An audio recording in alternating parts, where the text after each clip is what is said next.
Good morning, security gang. Welcome to another episode of the CyberHub Podcast. I don't know why there's a story there. You should be seeing my Substack because that's where you should go to get all the latest, greatest, personal, exclusive content that I only put on Substack and nowhere else. jamesazar.substack.com.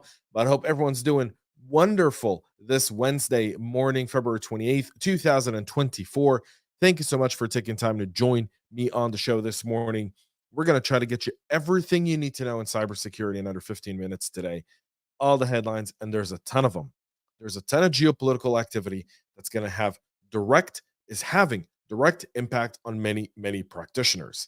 And I've often talked about geopolitics on the show because one is of the other. At the end of the day, the criminals are out there and they do what they do, but most of those criminals are powered and harbored by nation states, and those nation states have their own hacking capabilities, and they'll outsource that. That's part of several of the articles that are going to be upcoming in Substack over the next month. So, without further ado, packed show. Let's go ahead and get started. Join me for a espresso power boost here. My double espresso coffee cup. Cheers, y'all. Again, foam's great. By the way, how do you guys like the intro music? Brian Penny, the founder of Cloak, just brilliant guy. That's all him. And that's not a guitar like many of you would guess. It's a cello. Yes. Let that drop and sink in. Let's go ahead and get started with a data breach at Cencora that say they've suffered a cyber attack where threat actors stole data from their corporate IT system. Cencora was previously known as Amerisource Bergen. They specialize in pharmaceutical services, providing drug distribution and solutions for doctors' offices, pharmacies, and animal healthcare. The company had $262 billion in revenue in 2023, employs nearly 46,000 people. In their 8K filing with the SEC, they say they suffered a cyber attack on February 21st, and that some personal information may have been compromised as a result of that. Again, there's a standard thing that goes on whenever there's a data breach. When we discovered that, we went and we brought in third-party experts and we immediately shut it down and we did all these things. Thank you. Once we have more details, we'll share those with all of y'all. Right now, they've given the standard kind of PR legal approved statement. We're investigating. We think we know that. And the reason we know that some data may have been compromised because of the SEC filing rules for data breaches. If you think it's a material breach, now the SEC's never defined material breach, and this was one of the discussions I've had, with Cassie, who was on one of our Friday conversations with Chris Falone. Karen Warstall's coming on the show real soon. Her and I are going to be talking about this. Like, it's one of those things. Patrick Benoit is going to be joining the show at some point. We're going to be talking about this. I mean, really smart practitioners that live this will tell you when you don't define what material breach is, legal's going to assume it includes a whole bunch of other things and what makes material. There's some guidance, but not much. That's why we're starting to see this kind of shift in the way these data breaches are reported. And that's critically important to understand because the private companies don't report it this way. They'll typically just do a filing based on the data breach notification laws where the victims were. Typically that's Maine or one of those states that has like a 48 hour type of rule in reporting as well. The FBI, CISA, HHS are all warning U.S. healthcare organizations of a targeted Alpha 5 BlackCat ransomware attack. They're seeing a huge focus on the healthcare sector, the joint advisory states. The warning follows an April 2022 FBI flash and another advisory in December of last year, detailing that the BlackCat cybercrime gang is really focused on healthcare. They've rebranded. They were initially Dark Side, then they were Black Matter. Now they're BlackCat. They have an obsession with the dark side. The FBI linked BlackCat to 60 branches during its 60 breaches, during its first 4 months of activities between November of 2021 and March of 2022. The gang raked in at least 300 million, which lets you know it's going to be very, very hard to take him down. When you look at what happened with Lockbit, they took down Lockbit. A week later, Lockbit was back. And what does that mean for us as practitioners? These headlines are nice. They're small wins. Hashtag good guys prevail. But at the end of the day, because of their decentralized nature of operation, because of the way these groups operate, they operate in a decentralized fashion where it's essentially, yeah, there's an infrastructure, but there are the people within these factions and these decentralization that maintain parts of infrastructure. So you can take their one of their infrastructure sites down, they'll just bring something else back up, reboot, keep going with the other affiliates, with the other decentralized forces within that organization. And if you want to compare this to anything, it'd be in traditional warfare, you'd compare these gangs, that Black Cat, Lockbit, and others, to the Houthi rebels in Yemen. So the Houthi terrorists in Yemen, they're kind of called one group, but they're really they're hundreds of different factions, meaning smaller tribes within Yemen that are part of an overall. Yeah, they've got a spokesperson. Yeah, they've got some sort of leadership, but it's really disorganized. It's very disheveled. And that's why they've had some success in interrupting maritime activity over there is in the Bab el Mandeb, because of that. And so these cyber groups operate differently, and it requires law enforcement and practitioners to think differently of how we address these threats. And that's really, really important to understand. So they're now using ScreenConnect for initial access. This is the stuff that impacted Optum and United Healthcare and so many others. So if you're in the healthcare space, you really want to be on the up and up. If you supply to healthcare, if you're a practitioner who works with healthcare customers, this should be a great opportunity to really engage your security partners, to really go about what's some of their TTPs and IOCs, what are some of, let's look at an assessment of the things they take advantage of. Where are we? What's that ability? Reach out to your CISA contact if you don't have one. They'll give you a lot of detail. All of these are really, really important. The Black Basta and the Bloody Ransomware gangs are now joining BlackCat in taking advantage of the ScreenConnect vulnerability. The vulnerability CVE 2024-1709 would allow attackers to create admin accounts on internet exposed servers, delete all other users, and take over any vulnerable instance.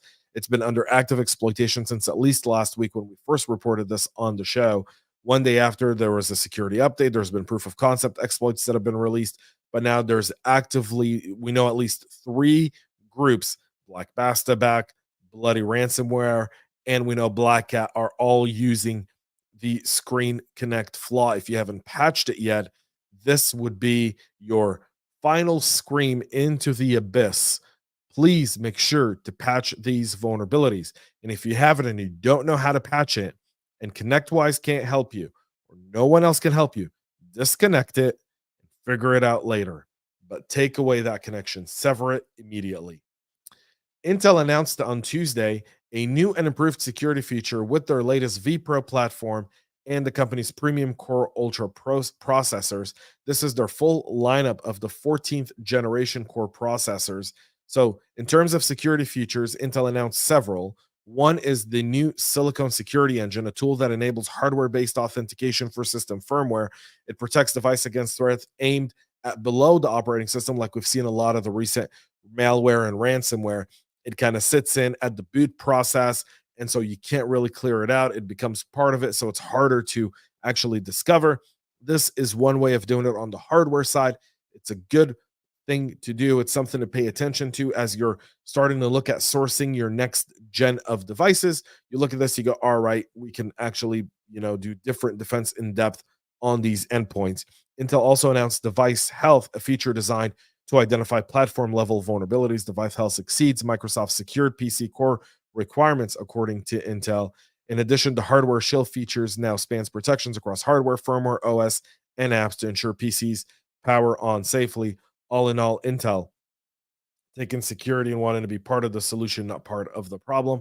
That's all effective. Now let's talk geopolitics. Let's talk what the Russians, Chinese, and Iranians are doing, because they're doing a lot that's keeping the FBI, NSA, Cyber Command, CISA, and so many practitioners extremely busy.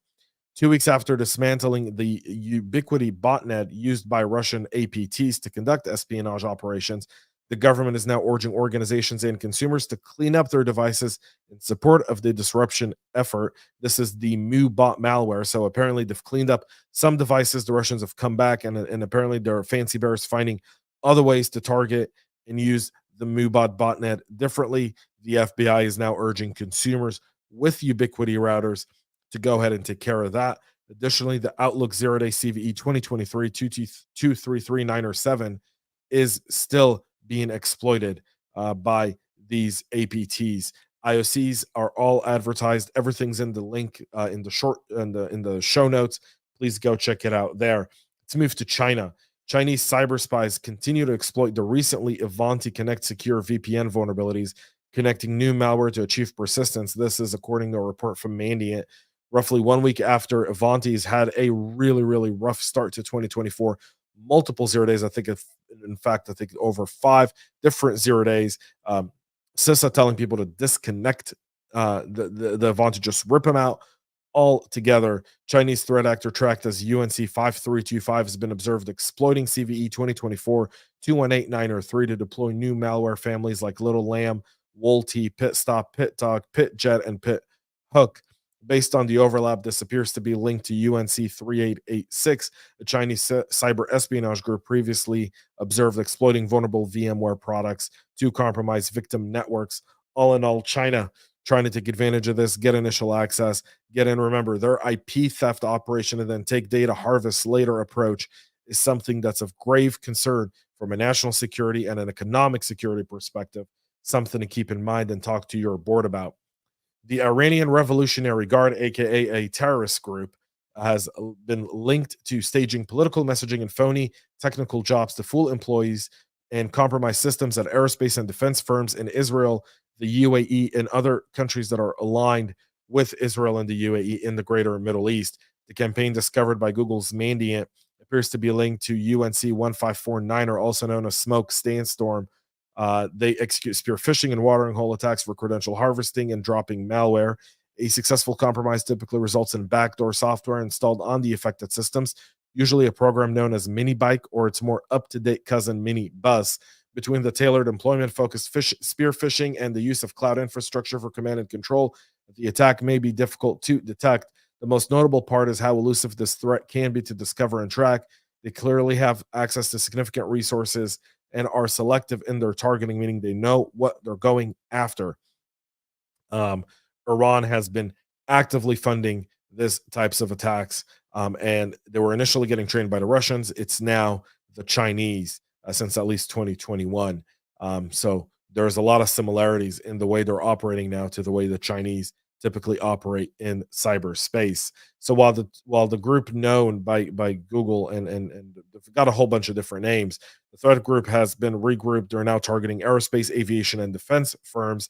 They've also targeted similar industries in Albania, India, and Turkey. And again, Turkey aligns with Iran in some ways, and in other ways it doesn't. Turkey's very, very divided. The uh, situation in Turkey is you've got Erdogan, who's essentially become a dictator in Turkey, and so Iran and Erdogan very much is a Muslim Brotherhood kind of guy, siding with Iran in many cases. But in this case, they're actually trying to identify, because Turkey's part of NATO, they're targeting them there as well. We'll get to the cynical part of the Iranian work, which is what they're doing with the campaign "Bring Them Home Now." So on October 7th, Hamas launched a deadly, murderous, cowardice attack. They then kidnapped about over 200 Israelis. They're still holding 134 Israeli hostages, including the Bibas family with a 1-year-old. The campaign going on globally that many have seen, where people apparently tear down posters of people who are kidnapped because that's a thing.